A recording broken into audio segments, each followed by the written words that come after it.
দুপুর 3টা বেজে গেছে আর সকাল থেকে একটু ঝিরিঝিরি বৃষ্টি হচ্ছিল। আবহাওয়াটা আসলে একটু মানে অন্যরকম, একটু ঠান্ডা ঠান্ডা আবহাওয়া। তো খিদাও লাগছে, আসলে ভাবতেছি কি খাওয়া যায়, আজকে কি খাওয়া যায়। আমি সকালেও মানে অল্প খেয়ে আসছি বাসা থেকে, আর হঠাৎ করে মনে পড়ে গেল আসলে যেহেতু ঠান্ডার দিন, মানে কাচ্চি না খাইলে কেমন লাগে। তা আসলে মানে কাচ্চি আমার ভালোই লাগে আসলে।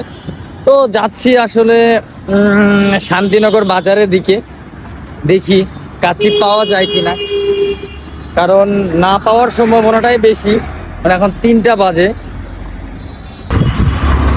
আর এদিকে দেখতেই তো পাচ্ছেন আজকে 5 তারিখ, মোটামুটি রাস্তাঘাট ফাঁকা।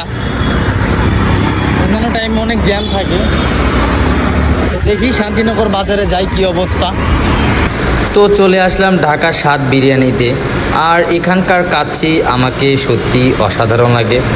আর এখানে কাচ্চি নেই ফুল প্লেট 200 টাকা, আর 2 পিস মানে মাংস দেয়। আর এখানকার মানে কাচ্চিটাও সত্যি অসাধারণ লাগে।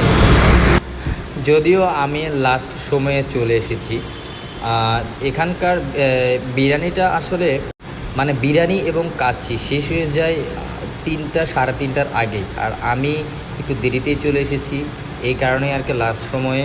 তো তারপর এই যে বসে পড়লাম, খাওয়া দাওয়া করলাম। আর আসলে কি বলবো, সত্যি অসাধারণ, সেই স্বাদ।